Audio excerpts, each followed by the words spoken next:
ورجعنا تاني للدراسة. كل سنة وانتم طيبين، كل سنة ولادكم بخير وصحة وسلامة.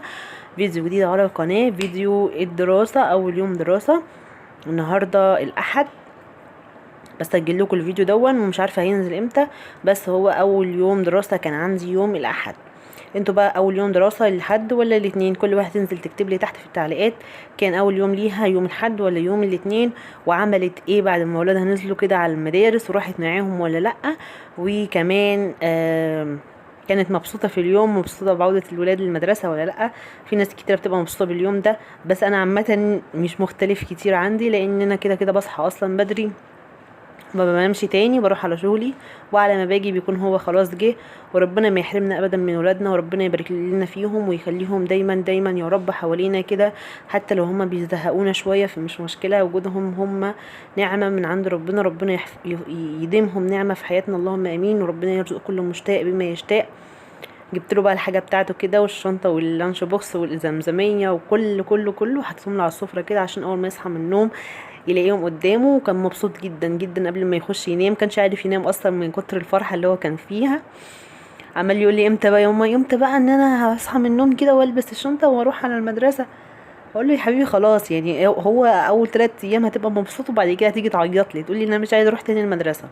فهو على طول هو بيعمل كده. هو اول سنه ليه في الابتدائي، يعني قبل كده كان في الكيجي وكان بيعمل معايا كده برضو. فايه خلاص انا اتعودت، يعني انا عارفه ان اول يومين 3 بيبقى متحمس هصحيه يلا جري. بعد كده بعدها يومين 3 كده يروح يقول لي لا مش عايزه اروح، انا مش كل شويه اروح المدرسه، كل شويه هصحى بدري. فالمهم يعني ايه، خلاص الواحد بيتعود بقى وخلاص.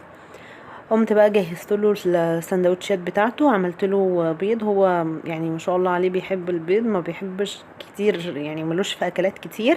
ممكن بيض جبنه رومي بس، ممكن مثلا كل فين وفين كده يشتاق للجبنه اللي هي الفيتا ده. انما اكلي بقى مختلف كده وغريب زي بقيه الاطفال، لا مفيش الكلام ده خالص عندي، هو الاوبشن ده بس، بيض وجبنه رومي. فجبت له عملت له بيض وعملت له جبنه رومي وحطيتها له في اللانش بوكس. حتى ما كانش عايز فاكهه خالص، قعد يقول لي لا مش عايز حاجه. فكنا عاملين بسكوت كده انا ووالدتي يعني واختي، ما كانش متبقي منه غير حاجات بسيطه جدا، ما شاء الله ما شاء الله اللهم بارك.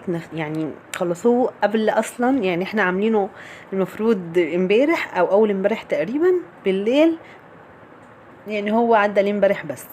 فالف هنا وشفا عليهم. فكان كان فاضل بس شويه كده، رحت حاطاله في اللانش بوكس معاه.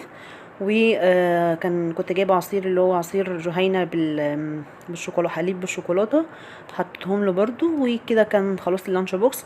هاخدكم بقى في جوله سريعه كده معايا للمدرسه عشان تعيشوا معايا اللحظه والاجواء.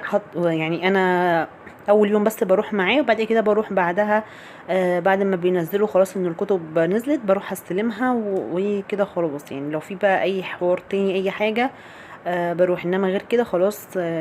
هم بصراحة المدرسة جميلة جدا جدا جدا ومريحاني طول السنتين اللي فاتوا، وحاجة جميلة جدا يعني. فتعالوا نشوف مع بعض بقى الحفلة والحوارات دي والحاجات دي كلها. عادل عفيفي، عادل عفيفي، عبد الرحمن خالد عبد الحميد، عبد الرحمن خالد عبد الحميد، عمر هيثم مرسي، عمر هيثم مرسي، عدي احمد محمد يحيى، رام محمد يحيى، رام محمد يحيى، ريتان محمد شعبان، ريتان محمد شعبان، رودينا محمد عبد المرسي، رودينا محمد عبد المرسي، رؤى عمرو محمد، رؤى